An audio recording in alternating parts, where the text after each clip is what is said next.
Bagaimana caranya berpikir kritis?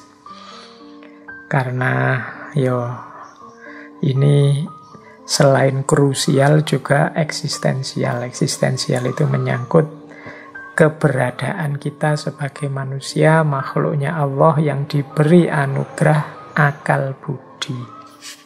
Saya buka dengan quote dari Thomas Alva Edison. Teman-teman mestinya kenal ya yang pernah sekolah dengan nama ini, Thomas Alva Edison. Katanya Thomas Alva Edison, 5% of the people think, 10% of the people think they think, and the other 85% would rather die than think. Ini Thomas Alva Edison sedang menyindir kita. Katanya Thomas Alva Edison, hanya 5% masyarakat, mungkin hanya 5% manusia yang benar-benar berpikir. Dan ada 10% yang merasa sudah berpikir. Jadi kalau manusia itu dihitung 100%-nya, yang serius mikir beneran itu cuma 5%. Yang 10% itu merasa dia sudah berpikir, padahal sebenarnya belum. Tapi dia merasa sudah. Jadi seolah-olah sudah berpikir, padahal belum. Mungkin karena belum ngerti caranya berpikir yang benar, atau tidak ngerti bedanya sudah berpikir apa belum. Ini malam hari ini akan kita bahas. Dan yang 85% would rather die than think. Lebih memilih mati daripada berpikir.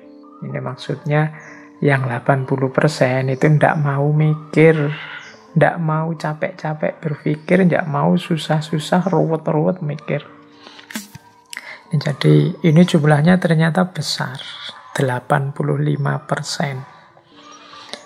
Oke, ini anggap saja quotes-nya Thomas Alva Edison ini provokasi kepada kita, dorongan kepada kita. Mari kita masuk ke grup yang 5% tadi. Hidup dengan landasan pikiran, akal budi, berpikir yang benar. Bagian dari berpikir kritis itu sebenarnya sudah kita bahas sejak minggu pertama. Ketika kita bertanya secara tepat, itu menunjukkan bahwa kita sudah mampu berpikir kritis. Kita bisa berdebat secara baik dan berdialog secara produktif. Itu juga bagian dari kemampuan berpikir kritis. Mengapa kita perlu berpikir kritis? Nah, ini ada, kalau ini jawaban-jawaban yang sifatnya analisis. Kira-kira apa sih yang membuat kita butuh berpikir kritis itu? Apakah tidak bisa berpikir kritis itu otomatis saja? Kita mikir biasa saja kayak orang-orang lain. Toh semua orang juga berpikir. Apa ada orang yang tidak berpikir hidup di muka bumi ini? Semuanya juga berpikir. Kalau tidak berpikir, dia tidak bisa hidup selayaknya seorang manusia. Tapi kalau kita renungi, ternyata berpikir itu sesuatu yang sifatnya kompleks. Tidak sesederhana yang kita bayangkan. Ya, secara otomatis kita bisa berpikir.